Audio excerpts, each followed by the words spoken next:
I'm kind of disappointed, like in a way. Yeah, they tried something different, and it feels like really weird for Eggers. I think it still stands out. Some of his best work visually, kind of bringing the silent era into a modern era, because he's still taking those aspects from the original film. He just doesn't strike the balance well, and he doesn't bring enough inspiration and originality to the table that Coppola and Herzog brought. As far back as I can remember, I always wanted to be a gangster. One of the worst performances of my career, and they never doubted it for a second. I believe there's a hero in all of us that keeps us honest, gives us strength, makes us noble.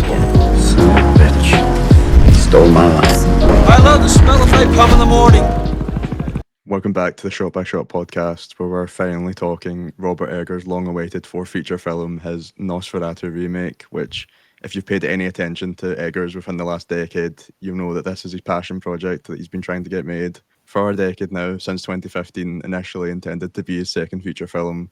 And there's a script from 2016 that you can read that he's written back then. That's how long he's been trying to get it made. And there was a point where I just didn't think this was ever going to happen, but we've finally seen it, and we're going to break it down, what we did like and what we didn't like. Does it live up to the predecessors before him?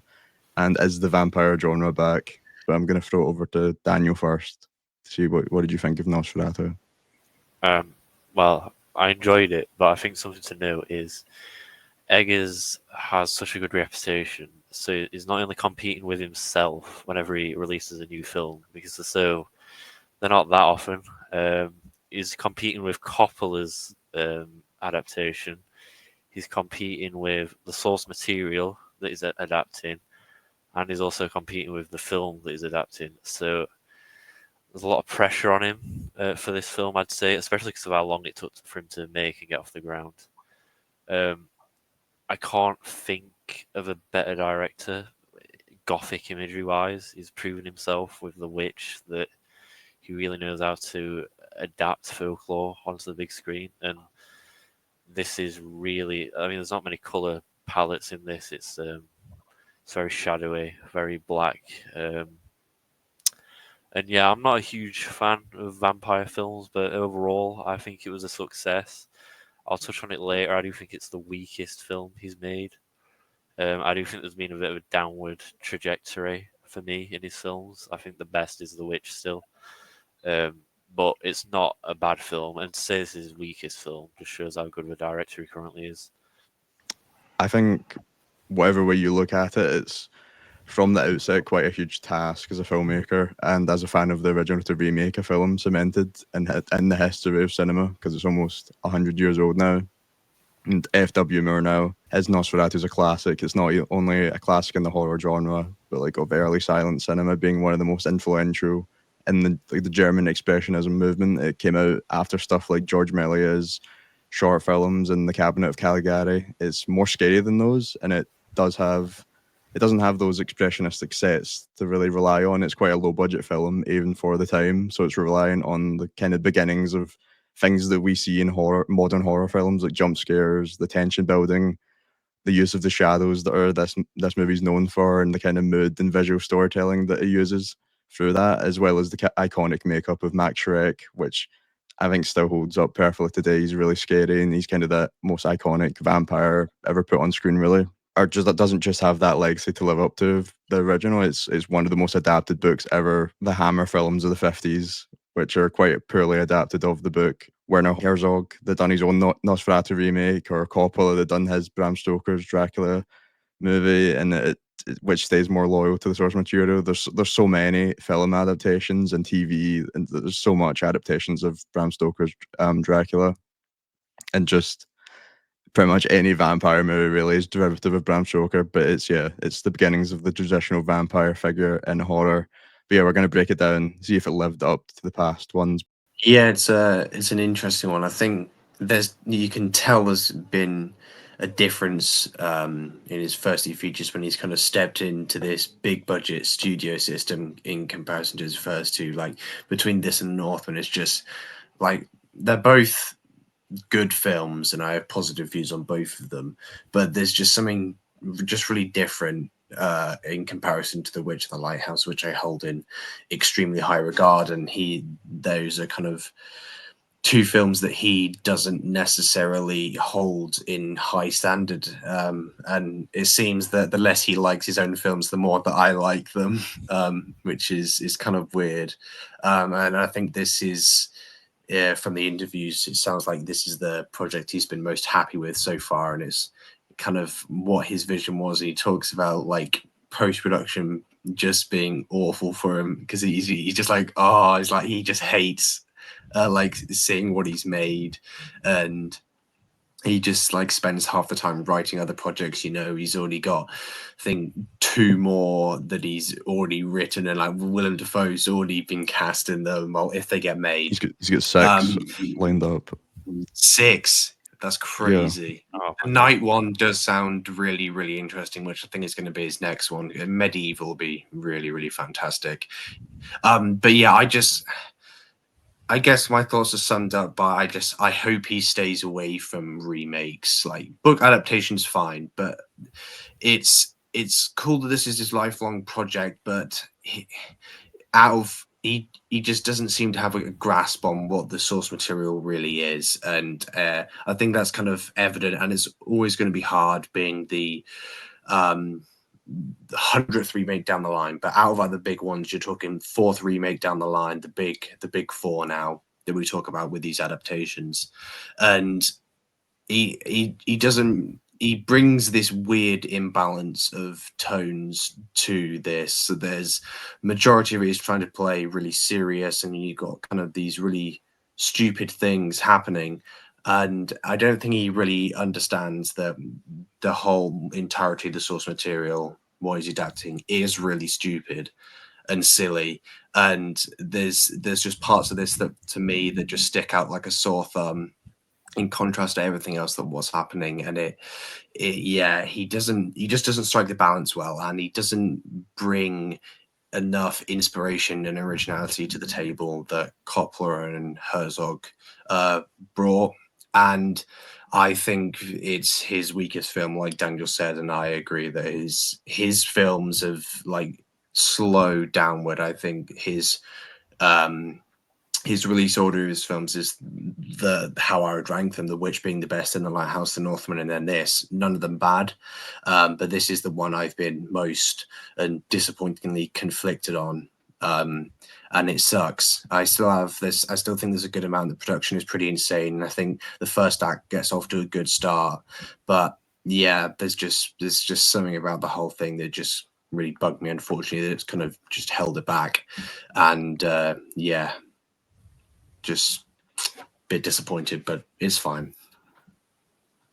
Yeah, I don't really agree, but I can see where you're coming from. I think he does quite a good job of kind of taking the structure of the original and expanding on it, the themes and the structure of what Murnau was trying to do, or even slightly hinting at times, and kind of making that stay over the film along with the plot and the characters, and standing out from the rest of the couple of the other adaptations that are the big ones.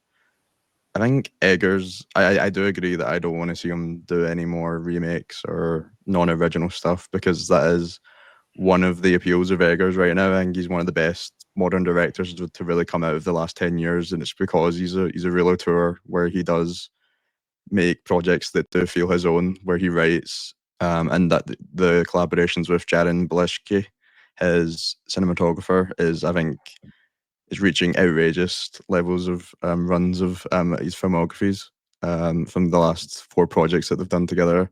I think this is some of his best work visually, because I think it still stands out visually in its own unique style compared to the other ones. It's kind of a blend of kind of bringing the silent era into a modern era, because he's still taking those kind of aspects from the original film. I think bringing the color tints into like a modern adaptation version of it. It's very monochromatic. It's not fully black and white. It almost feels like at times they're almost edging on like almost being black and white. It's that dark. The fact that it's shot on film, I think, still makes everything kind of feel still crisp and distinct in the darkness of the shadows. It's not like a sludge of like nothing that you would see with like digital, if it was shot digitally, and like most Hollywood films right now, if it was too dark. I think maybe there'd be problems once you go back to your house and watch it on like a small screen, the darkness would maybe be a problem. But I don't think it was a problem for me, like on a big IMAX screen, which I think it really did take advantage of how they shot the film. I think it really worked on that big screen. He's always achieved the period piece aspects that you were saying, like the production and the costume design is stellar. I don't think there's any problems there. He's always gets the right mood and stuff for those period pieces that he's going for, and it's also a bit more of a step up in scope compared to his other horror. But I also have it's kind of a conservative mid budget compared to the Northman, like you were saying. I feel like he kind of struggled with the scale of that production, despite still creating a great film, in my opinion. But he's kind of scaled it back. He's more of a mid budget horror film with this, even though it's still got that balance of practical effects and the visual effects. It's like some of it, most of it's like set and stuff, and they're using practical effects for like the rats or like the makeup and stuff like that. But there's still like visual effects in there to kind of expand the scale of these sets, and it's not all practically like something like Coppola done, where it was all on a sound stage and there's like only like one scene of visual effects throughout the whole film. It's not like to that level, but it's still I was still kind of blown away by the level of practical effects used in this. But again, the fact that it is an adaptation of like who knows how many times it's been adapted, like we're saying, I do have kind of fundamental problems with the parts of the story that are not included that are kind of slightly holding it back for me. And of course, it's not like a straight adaptation of Bram Stoker's novel, which I just read like in preparation for this. It's a remake. It's a remake of Murnau's film, which is already a more simplified version of the book because he did not have the rights to it in 1924, and tried to hide the fact that he was even adapting it by changing locations, the names, the plot to really get away with it. Of course, we know he didn't get away with it because he still went through legal trouble with Bram Stoker's estate, and his wife tried to just get this film destroyed, and they almost succeeded with that because I think the only reason it wasn't lost is because somehow a copy managed to make it to the US, and that kind of stopped the copyright law. They weren't able to really do anything because it left the country, and then it became public domain, kind of thankfully saving the film. But yeah, when you're remaking it now, there's just elements that I would like to see added on top of what or what Murnau done. Considering it's a more modern take on it, so you can include more stuff in the book, and there was kind of just stuff that he still left out. I would have liked the PC done, but maybe that's an extended edition, and that would kind of stop my problems that I do have with the story. It's not my favorite film from him. I'd have it third behind Lighthouse and The Northman. I do think it's still above The Witch for me. It's shot. That's I don't. ridiculous. The fact that The Witch is like shot digitally kind of holds it back slightly for me visually, I think. The which disrespect I'm seeing in these Eggers rankings across Twitter is ridiculous. It is I so like that. easily his And then I best film. rewatched it, and it is his best film by like a mile, I would say. Oh, Oscar's not It's rewatched so it good. recently, so Oh, true, it doesn't count. Oh. Oh yeah. Funny. No, I said in my letterbox review for this, it's all very good, but there's nothing about it technically or performance-wise that really exceeds any of his other films. I think performance-wise, Lily Rose Depp is really good, and so is Nicholas Hoult. My favourite's probably Willem Dafoe, but we've seen him play that type of like madman role before in like Poor Things. It's not quite to that level, but by the end of the film, he's screaming and setting things on fire. I think Aaron Taylor Johnson is just really weird in this film. I know a lot of people have mentioned it. Some people love him, some people don't. I, in a derogatory way, enjoyed it. I think his line delivery is so strange. It's like he's been watching Keanu in Bram Stoker's Dracula, the way he delivers all his lines. He belongs in that film. That's he really exactly does. where it should be.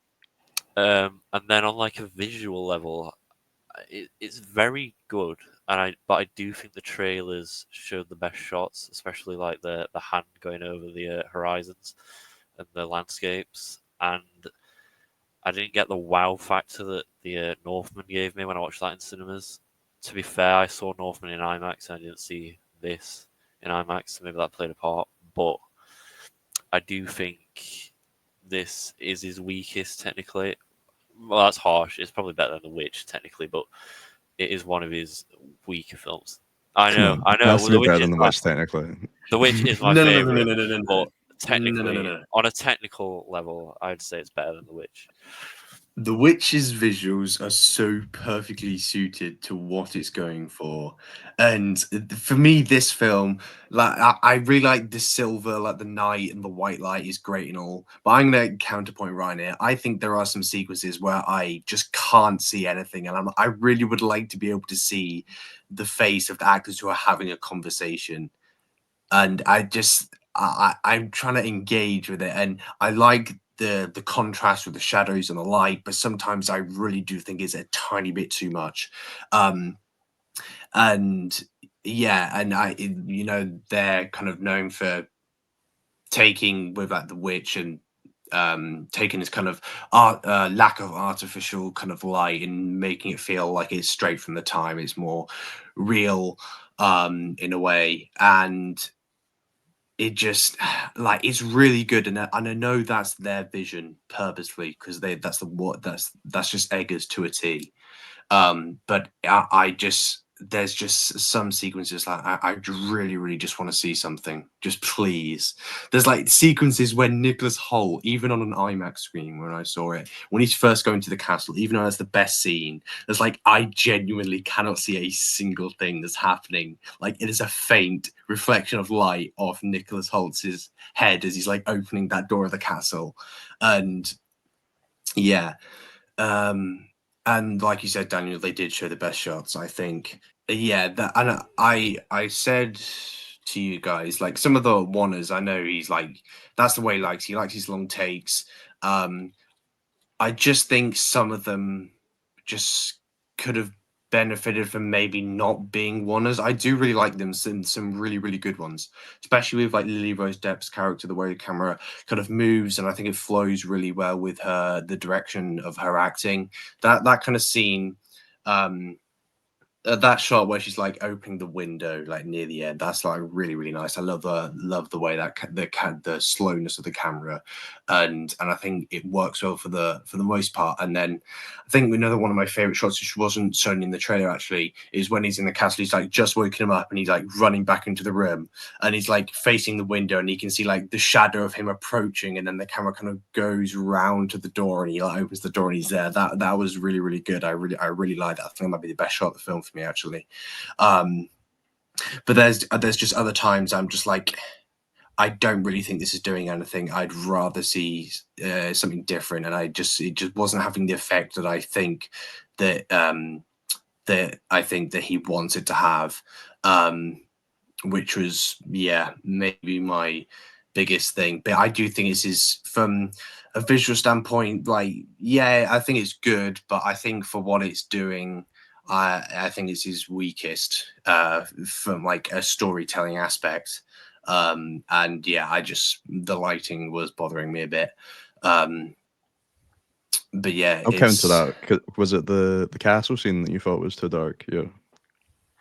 No, no. There was the there's no actually no. I think so. There's some like bits in the town. The ones that are the worst are when it's kind of got a bit of like it's coming towards the evening. You can still see some like that light, but it's like it's going to, and like first faces are just becoming blurred, so it's like dusk, and it just doesn't look good. But no, the castle bit was just the one thing I was saying with the entrance. It's like I literally cannot see anything on happening on the screen, and I was watching it in IMAX.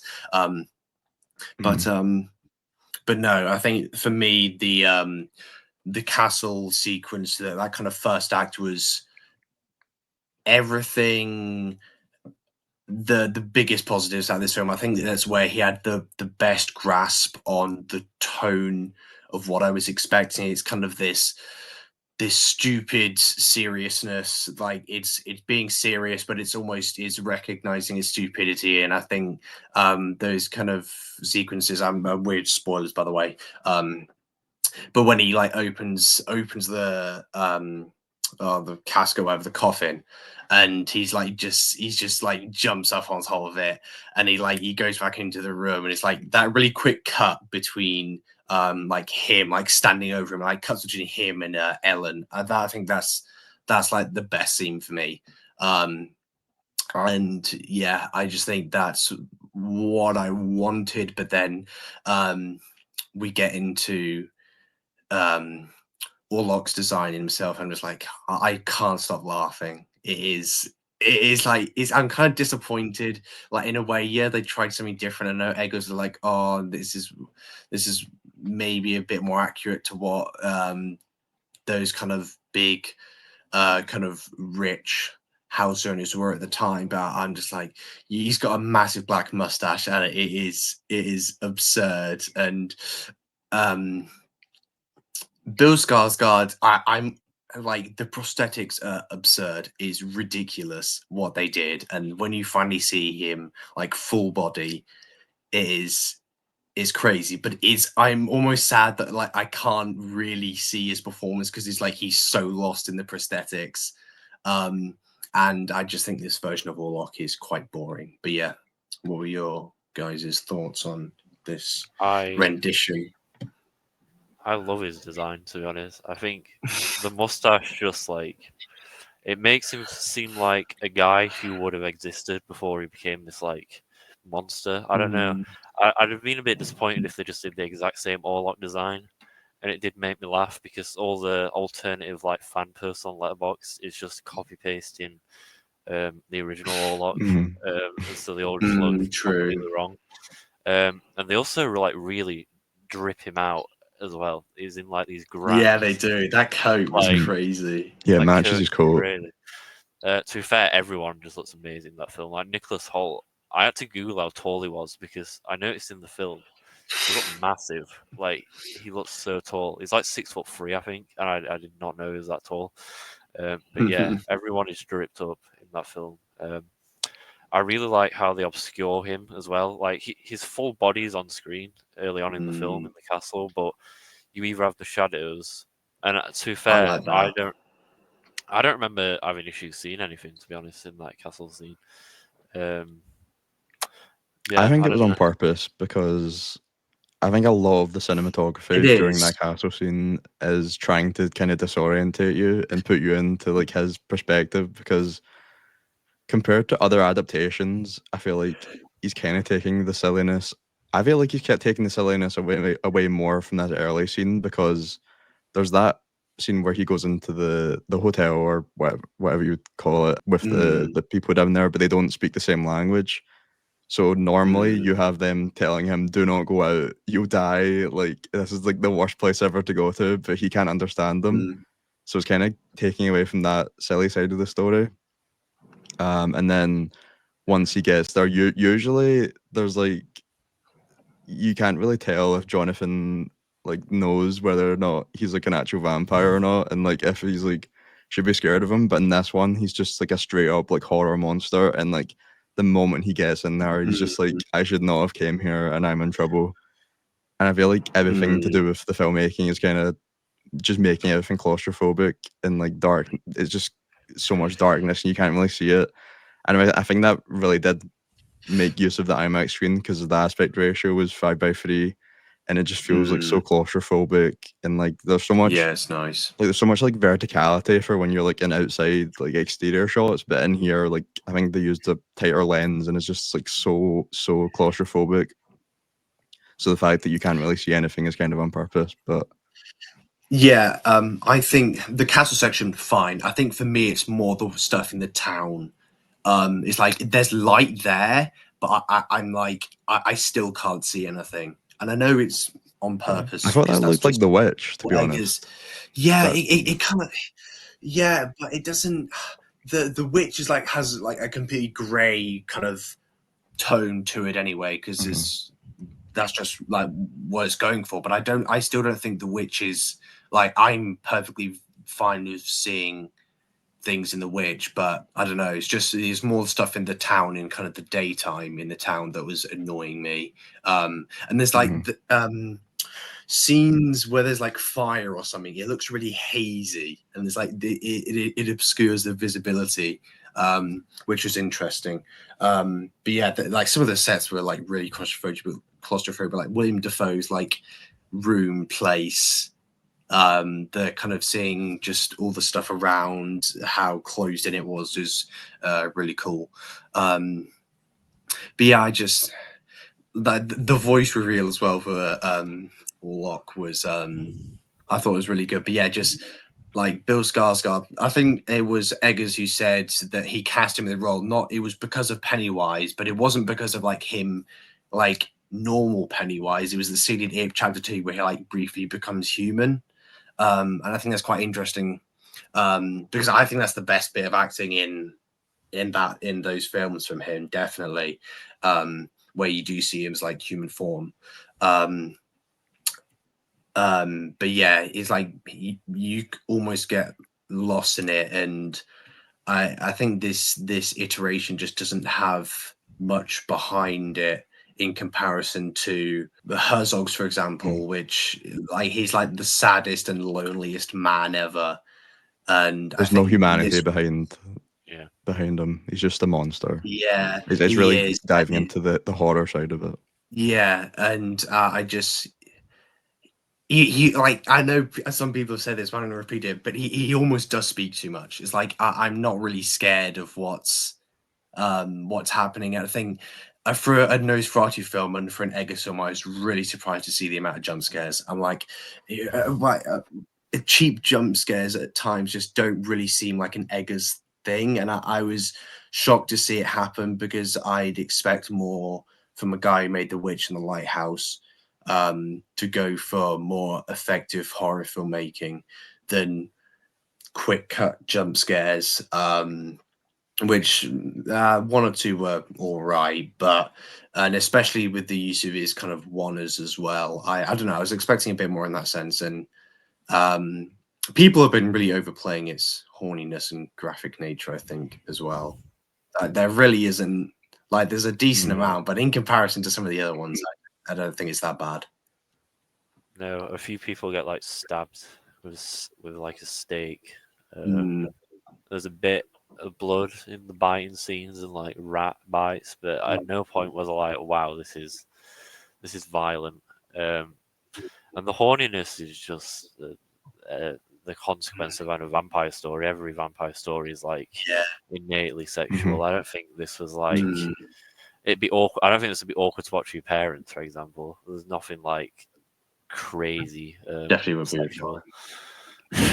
They didn't even include what I think is the horniest part of the book, which is when the three sexy vampire women like come to try and drink his blood. Like, they didn't even include that. That's why Coppola's version is the best. Yeah, even the Hammer horror film from like the 50s like included them in it. Like, I was quite disappointed not to see them. Honestly, I hope they're in the extended edition. Although I don't know if that really yes, please. fits with this style of Dracula. But I don't know. He was definitely going for the more demonic possession over horniness, but I think, but even then, I just, it's weird because I think it's so derived from the sexual nature of the source material and how stupid it is. I think that's like such a driving force, and it almost felt lacking. Like Lily Rose Depp just like moaning occasionally is not doing a lot there, and then have it switched to like the demonic possession, which I think is interesting, but I just think it's really ineffective horror filmmaking. And from a standpoint of substance, and there I'm not getting much. But that being said, like I thought like the final sequence was pretty cool, and like the culmination of it, and like the shot of like the daylight and like the blood just streaming out everywhere. That was cool. That was pretty cool. I watched an interview he did for like IMAX, and apparently they had like a blood rigged up coming out of his ass as well as his eyes, which is interesting. But yeah, and I just that kind of shot at the end where the corpse is just like laying on top of each other, that was pretty cool. But yeah, the ending just felt like the last act as a whole just really cut up, and it felt rushed. And yeah, I don't know, just I disappointed in the scene where Emma Corrin's character and the children, like, you can't like you see like the child getting great. like eat him, but it's like I don't know, it's such a nothing scene. That was You can good. hardly see anything like I know that the light coming through.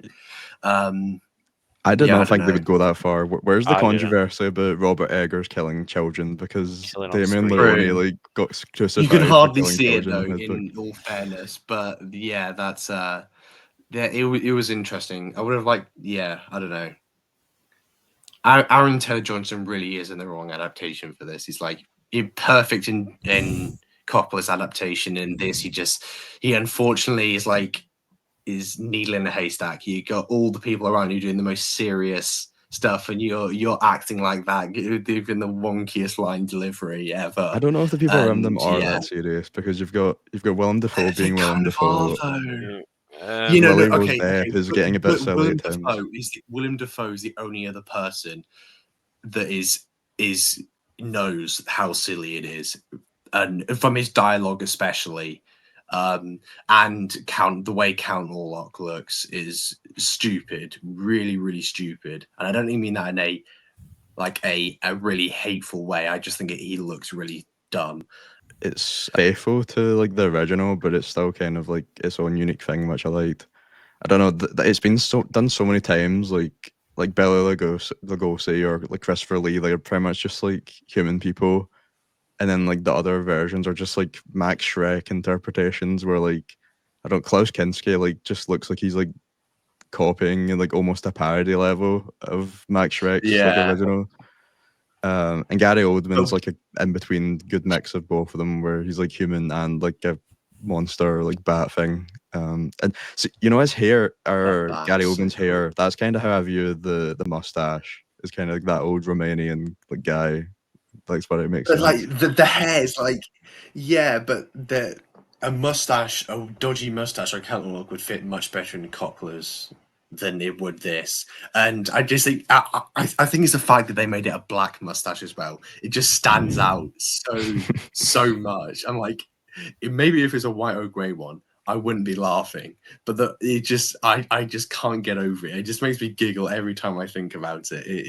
He was It is so he was funny. determined to put it in because I went back and read his screenplay from 2016, and it's the very first thing that he mentions about him is that he has a mustache.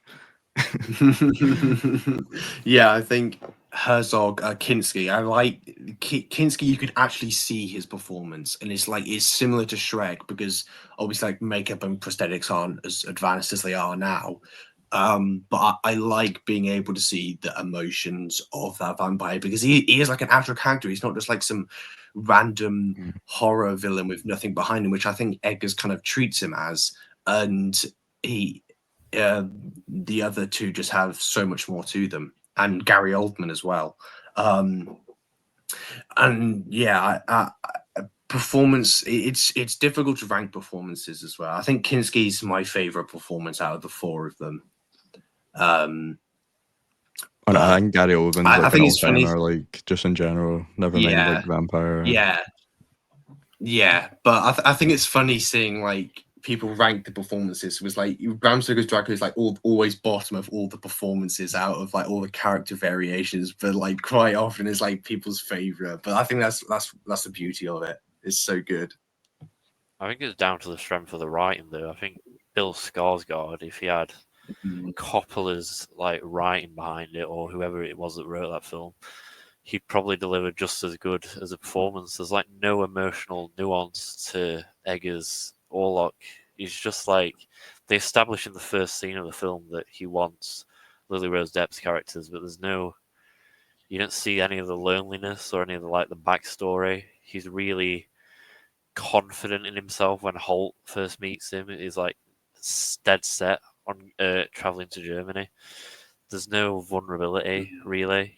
And then when you see him like bite the head of a child off, he sort of is just a movie monster and not Count Orlok.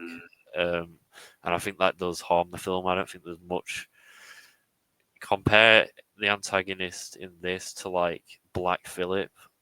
There's no Black Phillip.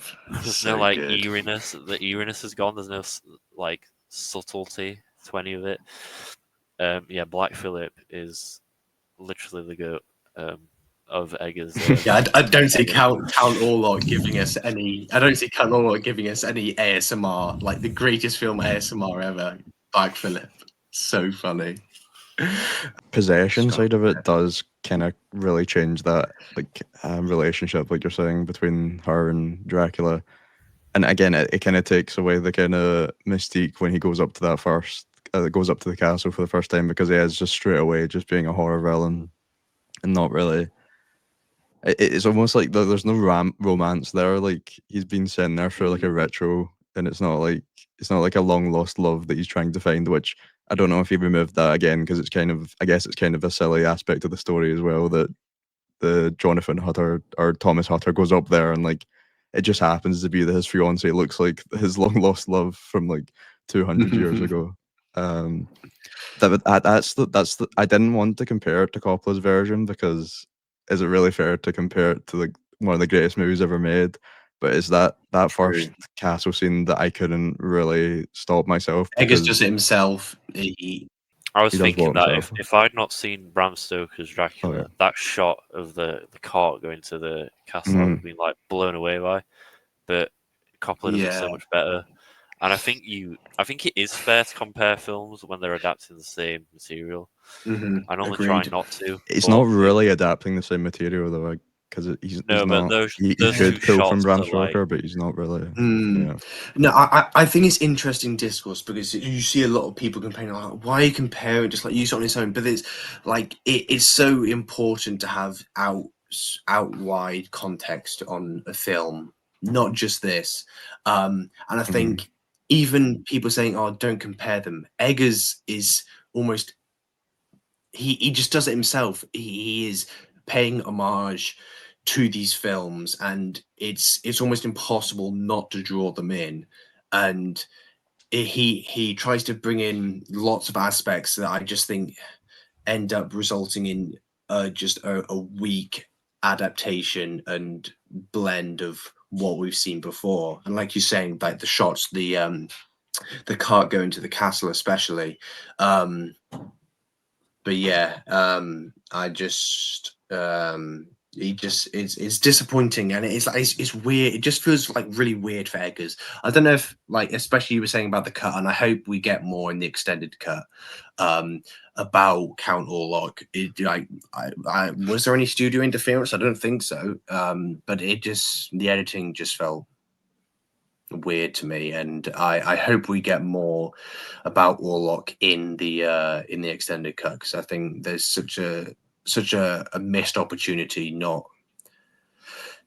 looking into your kind of center of the film more, even though he does give most of the kind of screen time and forefront to Ellen Hutter, who is played very well by Lily Rose Depp in this, who I was very happy to see do well, because obviously when the recast, when Harry Styles was meant to play Nicholas Holt's place and Anya Taylor-Joy was meant to play Lily Rose Depp's role, I'm very happy with the changes, A, because Harry Styles got out and we got Nicholas Holt in, and B, as much as I love Anya Taylor-Joy and she's one of my favorite actresses working today, I'm glad that Lily got the spotlight that she's kind of deserved, and now maybe go on to do more. And I hope Eggers and her works together again, because I really thought she was the best acting chops in the film, and just the range that we saw from her, even though like the writing was limited, was really good. And yeah, I was just really impressed with everything that she was doing. Anya also has an iPhone face, so Yeah. Kind of, but not really at the same time. But I would have said Lily Rose Depp has an iPhone face though, and she kind of blended in. She kind of does, but the paleness on the makeup and her face was crazy. I thought that was really good. I think Harry Styles has such an iPhone face. Like, that would have been awful. And he can't act. That would have been, and he can't act either. That, like, if he'd made a silent film where and he didn't speak, maybe it would work. You still can't act then. But Yeah. I think it's interesting discourse, because obviously with Nolan and the Odyssey, like, half the cast has an iPhone face, let's be honest, in that film. Like, Zendaya has an iPhone face, Tom Holland kind of does. Tom Holland but definitely does. Yeah. yeah, but it's still funny to think about anyway. But I think the makeup team and her as an actress just did a really good job at like hiding that in a way. And yeah, I really hope we see more horror stuff from her, but not become typecast. Because yeah, really loved her. Yeah, I think those two are really great. Her and Nicholas Hoult. I think Thomas Hutter's kind of pretty hard character to screw up. There's a pretty defined blueprint for him at this point, and it doesn't really. I don't think this strays really far from what other people have done. Ellen is kind of brought more to the forefront with this, with the addition of her having that kind of spiritual connection to the darkness or whatever the explanation was, where I guess she invites Count Orlok into her life when she's like depressed at the start of the film, and then it cuts years later. And I don't know, it is kind of an interesting way to kind of distinct yourself opposed to the long lost love narrative behind it. But yeah, like you're saying, it does kind of lose that Count Orlok kind of personality, humanity to him. Maybe there's more behind it in the extended edition, because I read the start of his screenplay in 2016 didn't start with that. It started with Thomas and Ellen getting married. That was the opening scene, opposed to the like jump scare, like Nosferatu thing that you see. So I'm not really sure if maybe that was cut. Maybe there's a wedding scene in there that's gotten cut. I think maybe there'd be like a longer boat scene in there, maybe like a Voyage of the Yeah, Demeter, like full film in yeah, I there. was about to say the extended cut is just the Voyage of Demeter added into it. Which I I think still I just see think that was that. probably the best like boat stuff that we've seen from any adaptation. I like the Yeah, horror stuff in there. I think the jump scares were effective at that point. I don't. There is jump scares used in here, but I don't think. I don't think we have to hate on all jump scares. I think there is effectiveness to true. them. But it's that boat scene was good, but it's just the way it happened. Like you could like see when he was like walking towards, like you could see his like body on like the right hand side just move, and like just having Mhm. that just felt like really cheap, like Blumhouse jump scare kind of stuff. I don't know. It just I, it's the a really only, I think weird one. the only It moment that just goes seeing it towards in kind of modern horror cheapness for me is, you know how when they kept making like the camera kind of like separate from the character and just go off on its own. yeah There's a moment when what's her name? the What's fake the jump scare where Emma Corrin sees Ellen Yeah, she goes Leroy out into the run corridor and the away. camera kind of leaves her and drifts over to the Mm, staircase and then comes back. But it doesn't really yeah. complete the jump scare, so it kind of like saved it for me. It kind of like fakes out Mm, still. And I think this tension still worked for me because I did really like those moments where the camera kind of went off on its own, kind of became its own entity. Especially going back to the castle part, it kind of does that when Thomas is like walking through like the really dark like alleyways and stuff. Like the camera will just kind of leave him. It's not like tracking as he like walks in. It's just kind of moving around the room on its own, and like it helps the kind of the claustrophobic kind of sense of it. So I really liked when they were doing that in the kind of fantasy moments, but it is kind of a cheap kind of thing to do for those horror moments. I think it feels the most authentic to Nosferatu's like threat in the castle, and it progressively gets worse throughout the film. Like he turns into a wolf and then turns back into Nosferatu, but that is relevant to the mythos, and does he you turn into a see wolf?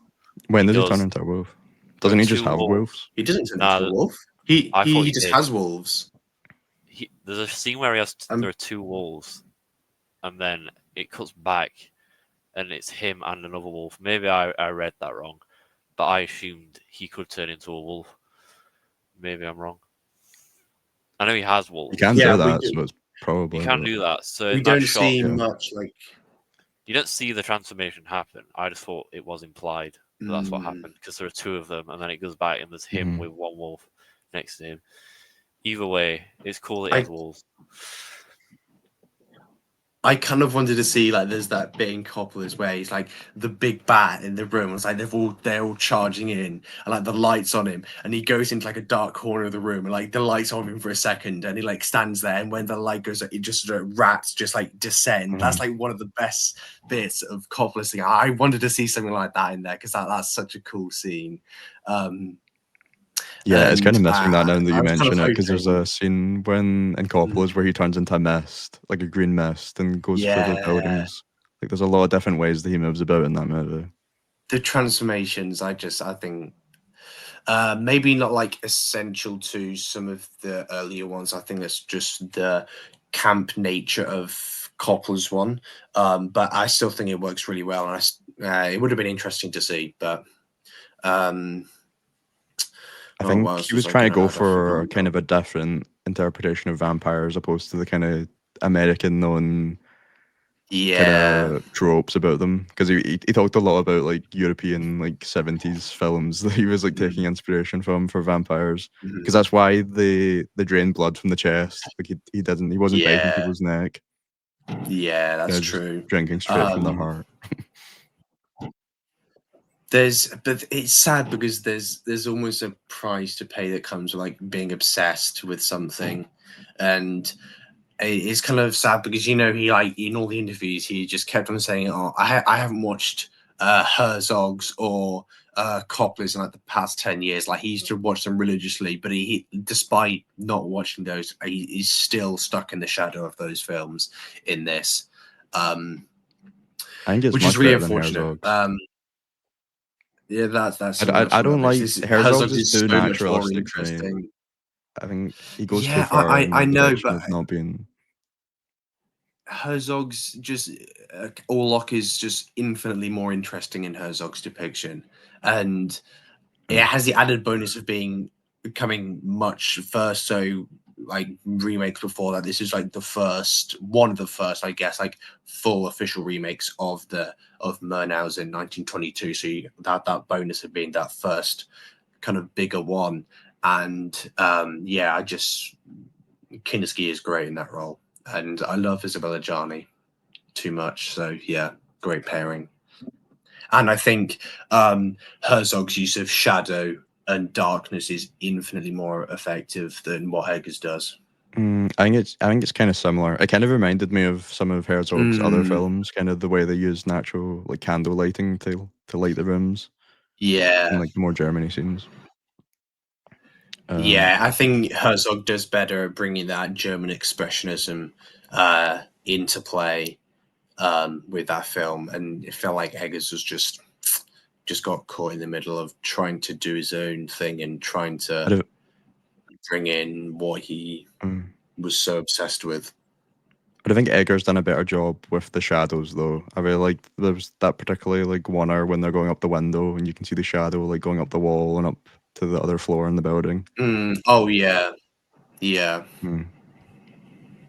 What's mad is we might be having this same conversation again this year with Del Toro's Frankenstein, if that ever That's comes true. out. Actually, Oh that yeah. is true. It He's will. been working on that for 18 years. I think it's been in development. That's Well, he started crazy. writing Wow. it 2007.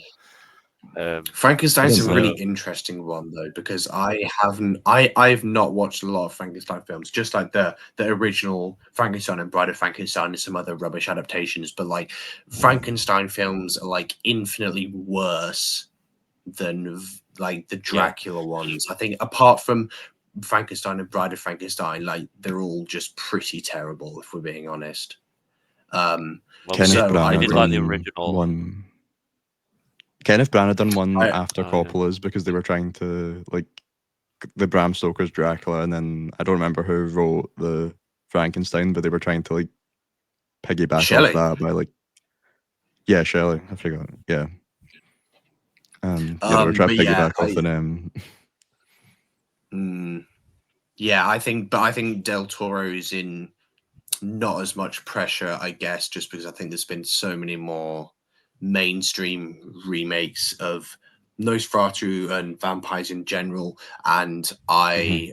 I'm very very excited for it. But obviously, with it being remakes and retellings, there's obviously difficulty with like with this, with just trying to get out of that shadow. But I do have very high hopes for that, and the cast especially. Even though it's Jacob Elordi, isn't it? He's playing Frankenstein's monster. It was meant to be Andrew Garfield. Going to be interesting, definitely. He has an iPhone face and a half, so hopefully the makeup and stuff really hides that. Jacob Lee is such an iPhone. That's like one of the biggest iPhone faces, I think, in cinema is Jacob Elordi.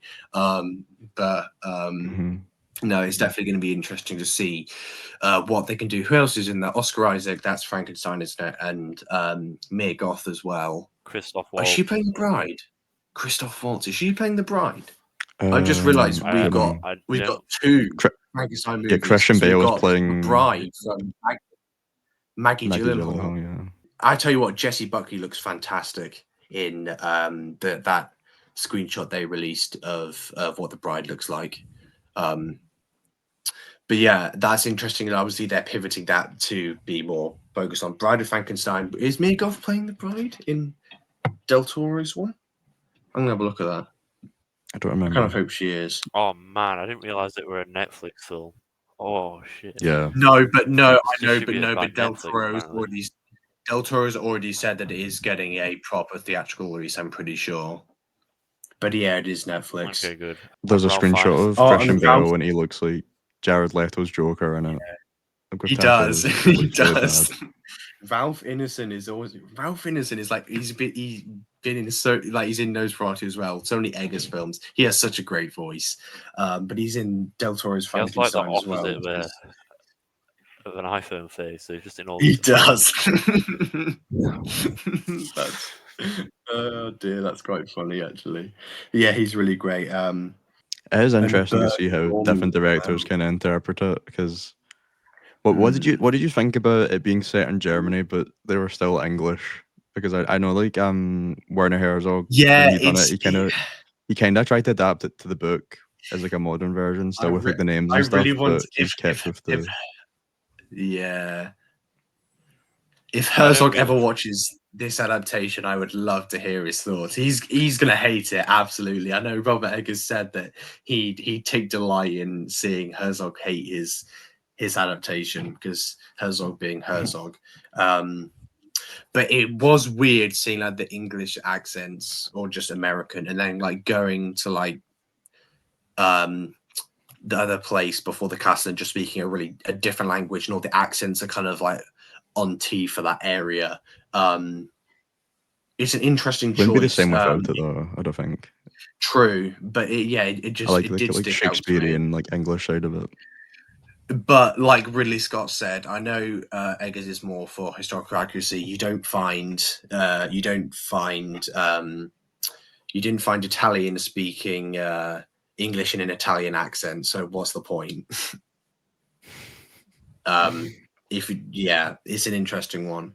But no, it was something that did stick out to me. But really hoping that that Del Toro will pull through this one. And he was doing it around Glasgow, but he was all over Scotland, wasn't he, Ryan? It was Edinburgh. So on location, no green screen, hopefully. Yeah. As a Netflix film, at least have the production of a theatrical release. Who's cinematographer on?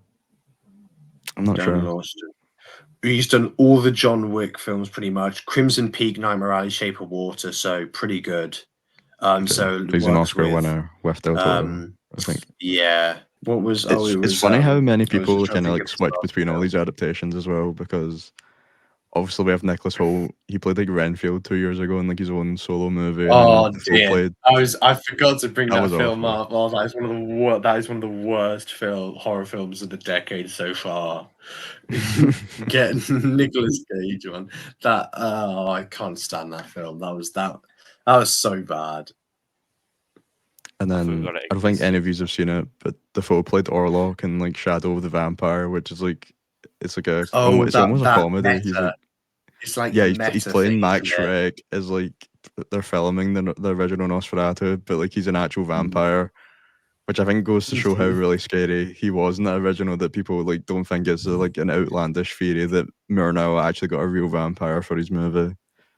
I'm pretty sure there's like nothing. There's like no history of Max Schreck as well, like from outside of the film. I think that's like what adds to the mystique of his performance. I also watched one from an Italian director, Jesus Franco, in 1970, which it's like incredibly low budget and it's pretty bad. But like Klaus Kinski's in it playing Renfield, and he's in it eating like real flies. So it's basically that scene when there's Thomas's boss where he eats the pigeon's head. It's basically that, but Klaus Kinski's like sitting eating like actual flies on screen. Which I liked how he kind of like dived into that, kind of replacing Renfield as that guy's boss, which Murnau did do in the original, but I think it's like a 10-second scene really. He shows it, and it's really a bigger role than really most of the adaptations, because like even in Coppola's film where he included every character, he's kind of just in the background doing nothing as like Dracula goes around killing people. So I did like that part of the plot. Although there was that scene where he's on the ground when he's doing the ritual to like call on Nosferatu, and he's like scratching into his arm and like drawing symbols on the floor. That was pretty weird. Oh That was yeah. really out of place. That was weird. I liked it, but that was like it was a quick cut to that, and it was a quick. It was also lit. That's silly. It And was. Really different. It was lit. That's really another different. silly role going around Aaron Taylor Johnson fitting in with.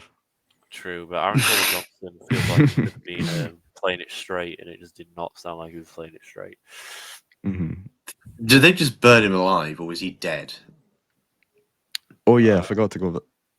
Yeah, they so found right him. when they get off the boat and all those rats come, I like how he brings back the thing that people think it's the plague when he's like drinking everybody's blood. Yeah.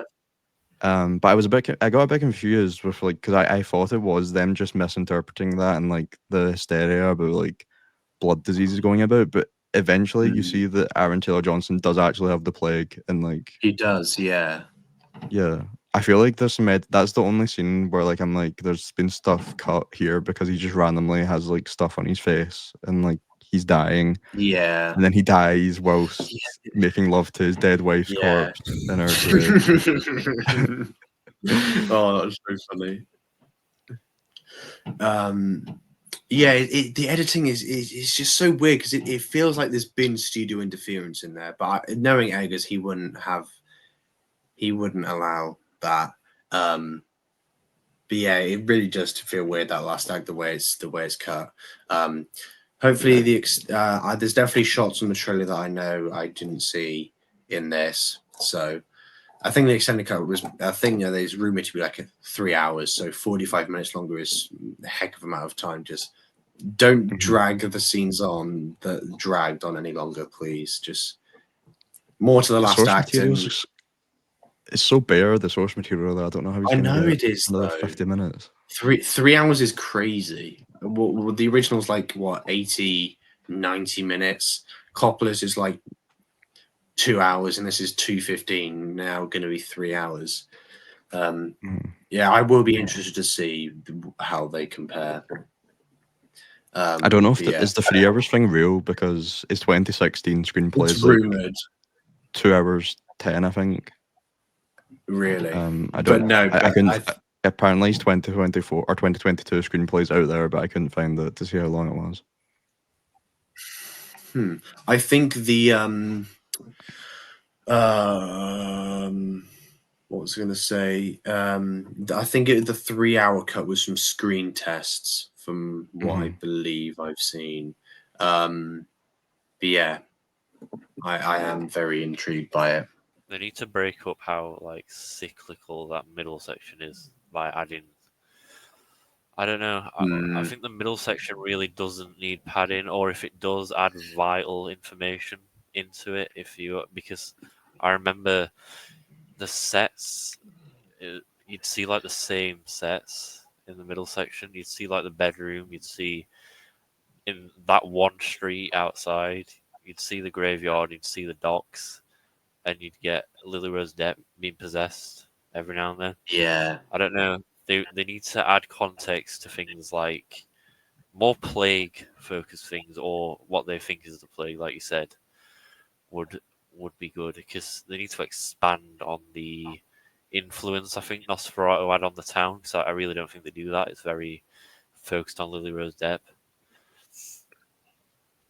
Mm-hmm. Yeah, I think he gets lost slightly in his wanting to put her to the forefront. That there's some sacrifice in other things, other aspects of the film there. But yeah, I just hope they give Count Orlok more of a backstory, but I honestly don't think that's going to happen. Yeah, no, I don't think it will. I think that was intentional to put her in the forefront and just have him as like the horror guy. Which I don't dislike that. It's making it unique. So it would have just been repeating stuff if he had just done the romance plot again. He obviously had a lot of time to think about it, so I don't think there's anything that he'll regret with that. Just maybe stay away from the remakes, please. And don't remake this anymore unless you're going to do something extremely drastic. But then again, I still don't want this to be done again necessarily.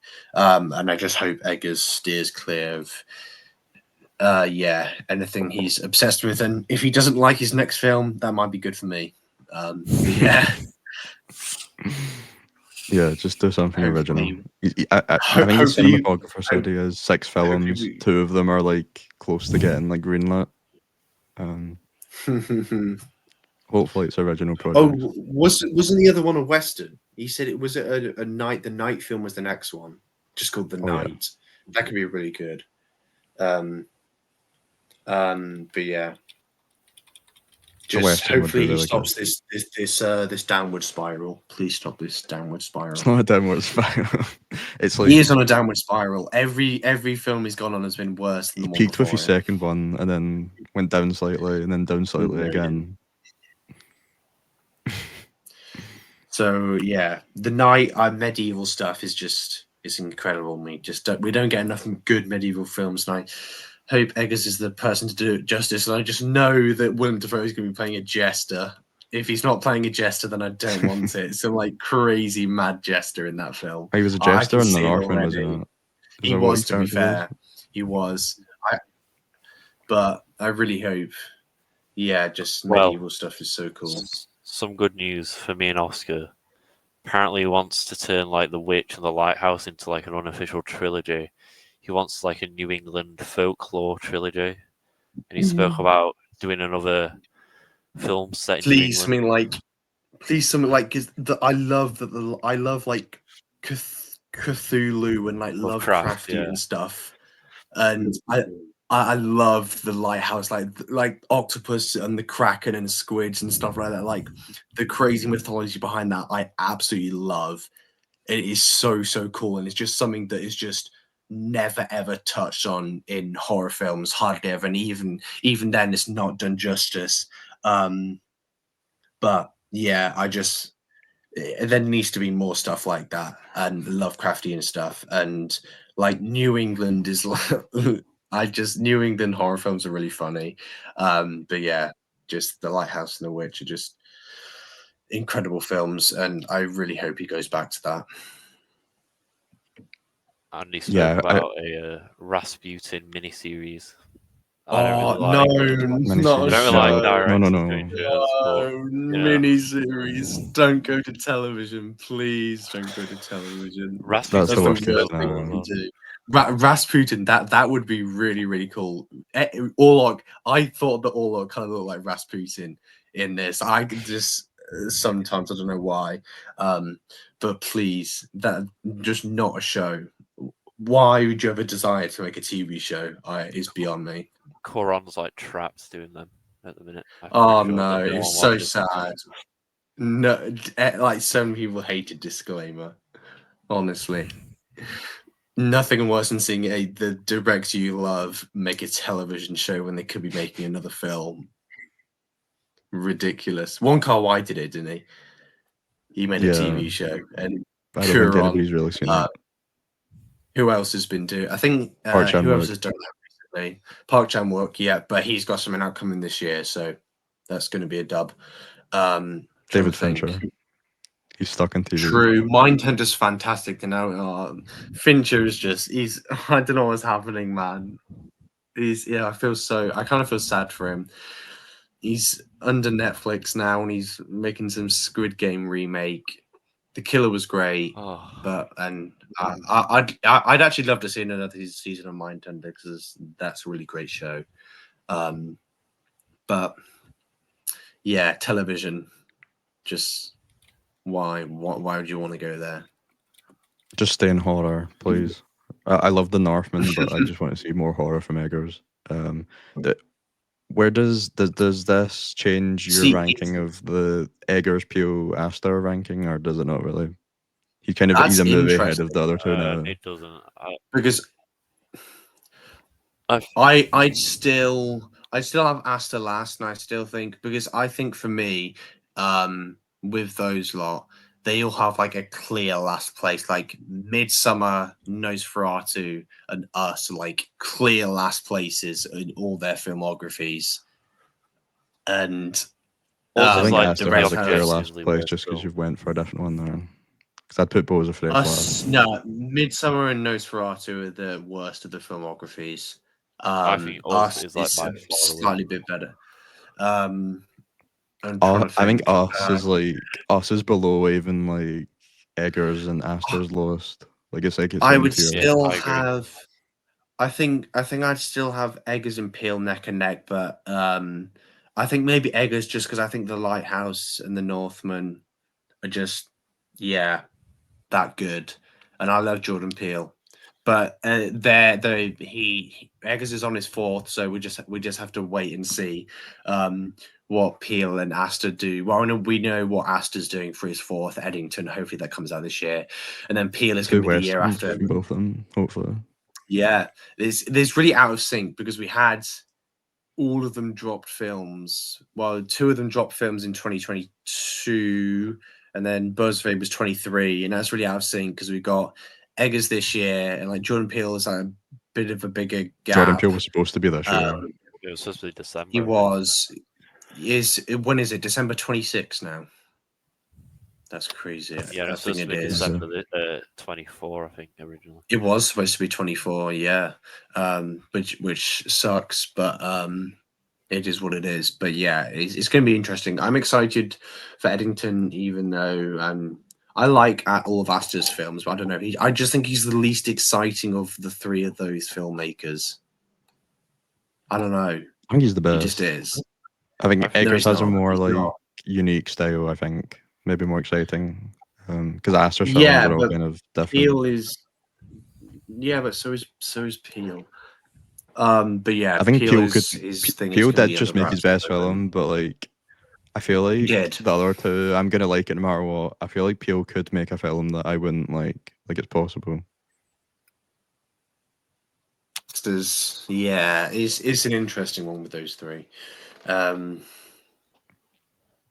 yeah, I think Eddington seems like. I think Peele has the worst film, but the highest. I think his highs are higher than Astor's highs to me. I would rank it Eggers, Peele, Astor right now. That is correct, I think. And I think me and Oscar have the same Eggers ranking as well. Yeah, we have the same Eggers ranking. And I think Nope is better than all of Astor's films. I'd probably,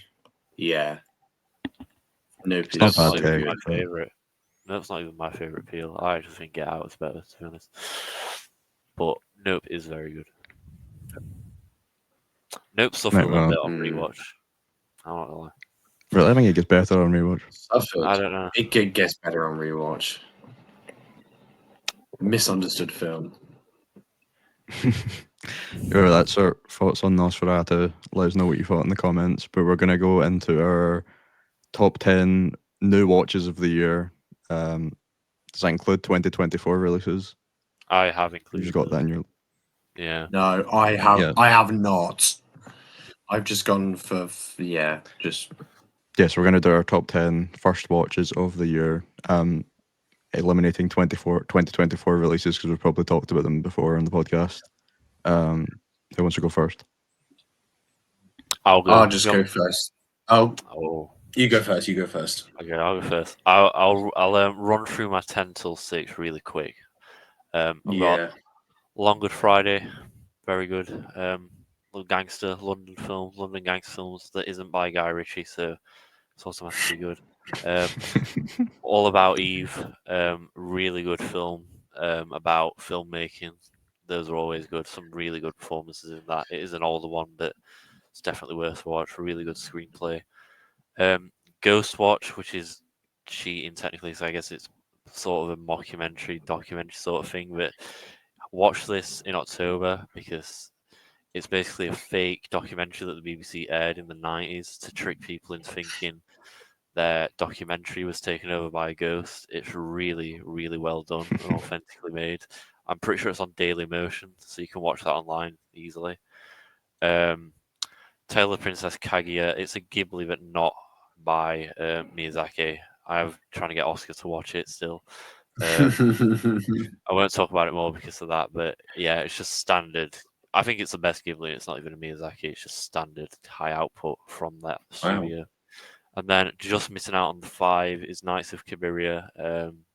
If you've seen it, you know how good it is. It's like one of the best coming of age like screenplays ever. I need to really watch more Fellini. Damn Yeah, right. just an amazing film. And then top 5. I love One Trier. Dogville is no different. I think it's an amazing film. I'm probably gonna have to up it to a 5 because it's currently a 4.5 and yet it's beat a number of 5s in this list. It's not going to be for everyone. The way it's shot, it's all on a soundstage. There's no even sets really. You've really got to immerse yourself into it, and if you can do that, I think you'll end up loving it. It's a great look at how society treats outcasts and how they can integrate into their lifestyles, and then you get a very typical Von Trier ending, which I won't spoil. And then there is Miss 45, which I was stunned by. It's probably the biggest surprise of the year for me. Abel Ferrara. It's like Carrie on acid. It's a nun with a gun. It's very good. You get it's literally a Carrie ending. But I don't know how Ferrara does it. He does all these films about women and their vulnerability, and then you watch his King of New York commentary, and he's just saying, "I want to have sex with all the actresses." It's really odd that he's able to consistently He's such a he can consistently pump out these really empowering films that aren't like exploitative at all, but he acts like this in real life. I don't know. It just adds to how impressive that film is. It's really underrated. Batman Returns. I went through all the Burton films earlier this year. Batman is really good, but Batman Returns. It's it is the best Gotham put to screen, I'd say. Some of the most enjoyable rogue gallery put to screen. The Penguin and Catwoman are just ridiculous, and then you have like that clown posse at the beginning that's running havoc. It's something that there's an inherent charm to Batman that I think Nolan loses. I'm going to give him a Stray. I think he just does Chicago, to be honest. And I don't know. I prefer leaning into the weirder side of Batman, which I think Reeves is doing a better job of balancing. And then there's De Palma's Blowout is second. Same as Burton. I went through all of De Palma. Maybe the best end to a film ever from what I've seen. It might be my favorite conclusion. Not ridiculous. Not ridiculous to say yes. that. True. I think it's De Palma at his absolute pinnacle. From beginning to the way it ties up the beginning at the end is just ridiculous. And then my favorite film is Kramer versus Kramer. It's just a type of film I really enjoy. Yeah, a human drama about divorce. It's really simple, but you've got Hoffman, who's just incredible. The kid actor's really good. Meryl Streep's really good. It's just an amazingly written film. It felt really authentic, and I think it's the only film on this list that made me cry. So that's worth something, I'd say. So yeah, of that top 5, I'd say Missed 45 and Kramer vs. Kramer were big surprises. So hopefully this year, when I do this list again, I have some more surprises like that. But yeah, that's my list.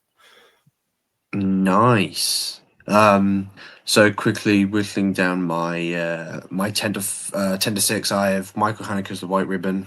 I think is his masterpiece. Kind of, I don't like to say this, but it almost works as like a prequel to The Zone of Interest. It's really incredible.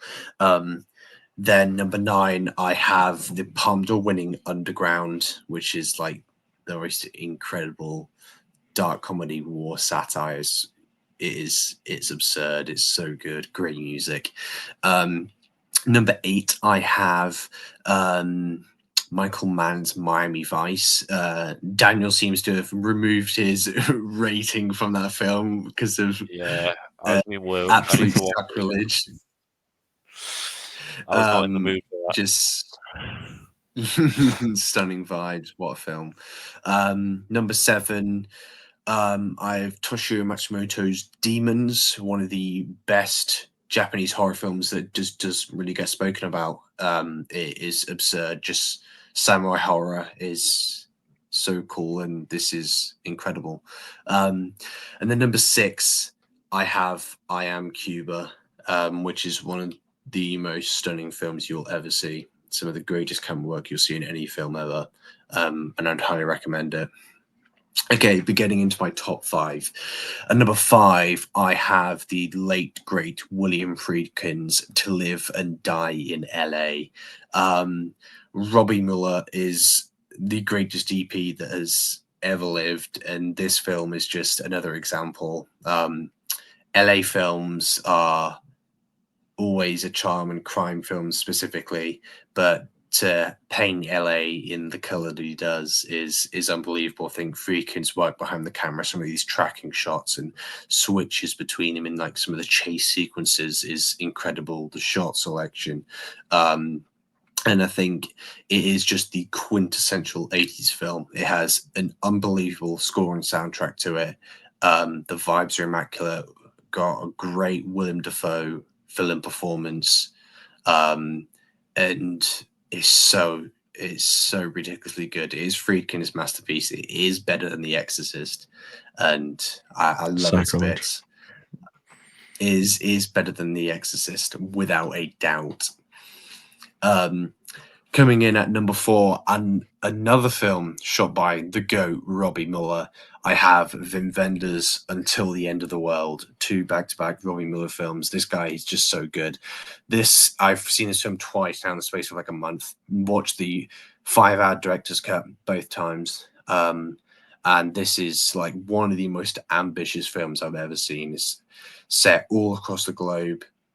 And it's this kind of really fantastic film about on the turn of the millennium in 1999, and there's this, it's on the backdrop of this like satellite that is threatening to become like a nuclear disaster, and it's such a fantastic look on digital phasing out just the physical, and there's so much really dark things, especially in the last act, about being controlled by images and dreams, and it is just globe-trotting. 5 hours just flies by. William Hurt, Sam Neill, and I just think it's one of the most fascinating and breathtaking films I've ever seen, and it's not even Wim Wenders' best film, and it is just absolutely stunning.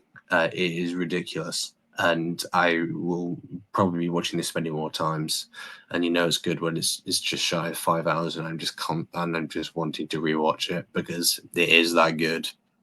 And I would highly recommend it to people because I think it's extremely underseen in his filmography. It's not really talked about there with Perfect Days in Paris, Texas, and Wings of Desire and The American Friend, but it's his second best film for me, and it is really unbelievable. Number 3, I do have Wong Kar-wai's 2046. I think this is his best film for me. Not very known that this is a sequel to In the Mood for Love. I think I had forgotten beforehand that it was, and only realized like halfway through it. It's quite a loose sequel. Like there's the main character's the same, and there's the woman that's in the mood for love that he has the affair with. It makes an appearance in that, but it's not as big. It's kind of centered around him later in style. There's this writer, this sci-fi writer, and there's kind of this alternate sci-fi world. There's just a fantastic sci-fi feel to it, and it's this man who is just reminiscing and equally living in the moment, dealing with women that are fading in and out of his life. And it's just like the ultimate man with a journal and writing type of film. And I really love those films. Paul Schrader's known for those kind of films, but I just think is his ultimate masterpiece. I think I've Fallen Angels at a 5-star as well, and they're one of your terrible ratings, Daniel. But this is another unbelievable film, and another Wong Kar-wai film that doesn't get brought up enough in the conversation for his best films. You usually get your you get your Trunking Express, In the Mood for Love, and Fallen Angels are the main ones that are brought up. But this, for me, is without doubt his best film, and I think his best film from a visual standpoint as well. But that's just all his films are visually unbelievable. Tony Leung is one of the great actors, I think, and I love him so much. He's ridiculous. At number 2, I have Abel Gantz's Napoleon from 1927. I honestly cannot wait to the 7-hour cut comes out with subtitles, because I will be watching that. But the 5.5-hour version that we have at the moment, and it's a miracle that it exists, and the work that's been done to be able to piece everything together. And this film is just absurd. It is ridiculous. It is. I don't even have seeing the ending sequence in that film in 1927, like the formation of an attempt of widescreen by putting 3 kind of things together, and the colors of the French flag appearing, and is ridiculous. And I was in awe of it the entire time. And I think it is, one of the best films I've seen, and my number 2 for the year. But my best first watch of the year, without a doubt, is Ken Russell's Altered States.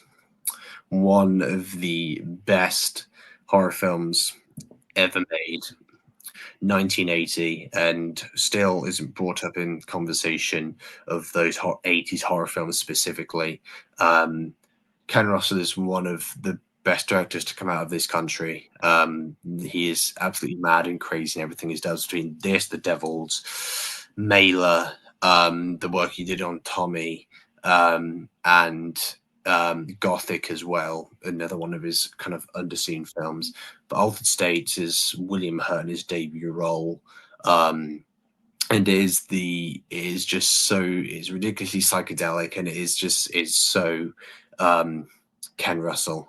And it is one of the most enjoyable watches for me. It's kind of almost like the 2001 of horror sometimes, that from a visual standpoint, the really kind of crazy, like really digital, grainy, sci-fi horror looks to it. And is in my head constantly. And the images that he presents on screen in that film are just ridiculous, and I just eat them up every time. And it's one of the most enjoyable horror experiences I've ever had. And I just think it's one of the greatest films I've ever seen. So my number 1 favorite watch of the year is Altered States. Based, very based. Yeah, I'll give that an honourable mention, because I think that just misses out in my top 10. But Ken Russell was one of the best discoveries of this year for me, in terms of directors. But starting out with my 10, I also have Toshio Matsumoto's Demons from 1971, which is, again, just uttering what Oscar said. It's a great horror film, but I think it's also just one of the best samurai films in general, and it has some great practical effects in there. Number 9, I have Terrence Malick's Days of Heaven, which I think is his best that I've seen so far. Obviously, all shot during golden hour, so it's just a very unique visually movie. and I think it's probably his best. And it's a tight 90 minutes as well, so it's a really nice film that I need to return to. It could have went up higher if I rewatched it in time. Number 8, I have The Abyss from James Cameron, which I finally finished his career or his filmography this year, with the 4K that came out. Pretty underrated in his filmography because it's got a lot of his science fiction sides and going underwater and just doing ridiculous practical like set pieces underwater that he's always been into. It's kind of a lot of these different elements of his filmography in there. Almost going into like Spielberg type stuff towards the end in the director's cut. So I'd recommend that if you've not seen all of James Cameron's filmography. Number 8, I have Sergio Leone's Once Upon a Time in America, part of his Once Upon a Time trilogy. Just an all-time period piece kind of set in America. I think this is up there as one of his best. Not as good, not his best. I think there's another one that's going to be in this list. But yeah, another all-time performance by De Niro, and one that I'd looked forward to for ages, and it definitely lived up to my expectations. Number 7, I have One from the Heart by Francis Ford Coppola. This is one of his more kind of not talked about films. Like we're saying, a lot of these directors in here, there's a lot of films that they're usually talked about more, but this is one that kind of ruined his career. But it shouldn't have, because it's one of the best that he made, and the production behind it is just crazy. And all the money that he put into it is on screen, but unfortunately it kind of bankrupted him and the production company that he started. But I think it's one of the best films that he's done in his career. And there's not really much like it. I really love this one. It's close to 5-star. And that also got a 4K this year, which is beautiful. And this is my 5. I finished my Brian De Palma filmography watch, which I watched his whole career from start to finish, and I finished on Carlito's Way because I expected that to be like an all-timer from him, and it did not disappoint. It's kind of the same vein as Carlito's Way, where you've got Al Pacino in this leading role. There's some easy comparisons to Scarface in it, but I think it still kind of surpasses it. I think it's in my top 5 or 6 De Palma movies, which still means a lot because I think his top 10 is like just amazing. It's not exactly the most De Palma in every single aspect of the film, but I think it's still up there in his filmography, and up there as one of Al Pacino's best leading roles, I think, as well. Some of his best tracking shots in there as well. That's another one that could go up to 5 on rewatch, which I did not get to. But my number 4 is Metropolis from 1927 from Fritz Lang, which is just the 20s is probably one of my biggest blind spots in film history right now. But this just blew me away. Like, you have like the reputation of it being one of the most influential science fiction movies ever, and it still didn't disappoint. It's like up there as 2001 is just one of the ones that just blow you away. Is like just how it's just a once in a generation science fiction film.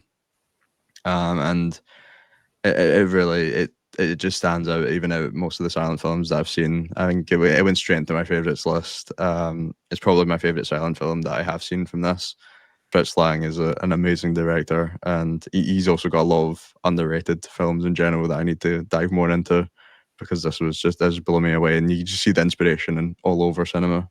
Yeah, I'm going to interrupt because I'm the only one who's not seen it, but I've seen all the sets in person. So it's been really? Okay. Yeah, it's been, well, they're like miniatures, a lot of them. I went to a museum in Germany, and they just had like an entire room dedicated to it. So it's been wasted on me. Cool. So I definitely need to watch that. Whereabouts in Germany was that? Berlin, just the film museum. Damn it. Missed it. Yeah, but when it was like a school trip when I went, so I Okay. didn't really have any choice. Yeah, you definitely need to watch that. How did you do a film degree and they didn't show you Metropolis? That's the bigger question. Yeah.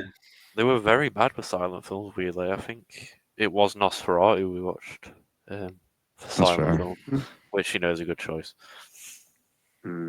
Yeah. My number 3 is My other binge that I've done for directors is I went through Paolo and Pressburger's films, and I'd have I'm putting A Matter of Life and Death in here. Red Shoes was nearly in here, but I watched that at the end of last year, or 2023, so it just missed the cutoff. But I think this is possibly their best film as well. It's like a really good blend of kind of different genres and the different technology that they use, because they always switched between black and white and Technicolor throughout that kind of decade of their career. But this one's using both of them in an interesting way, kind of close to what the Wizard of Oz does, but it's like the opposite way, where like the Dreamland is in black and white and real life's in Technicolor. So I think this is one of the best looking films ever made. Not only because of the Technicolor, I think even the black and white scenes maybe even look even better. Just because they look almost like Metropolis scenes. They're very inspired by Fritz Lang, I think. Just the sets and the miniatures, they blow me away just as much as that. And yeah, that's probably maybe their best of their career, up there with the Red Shoes. Number two, I seen Fanny and Alexander last week in theaters, finishing off another binge because I had watched all of Bergman's films, pretty much all of them. I've seen 20 now, including Fanny and Alexander.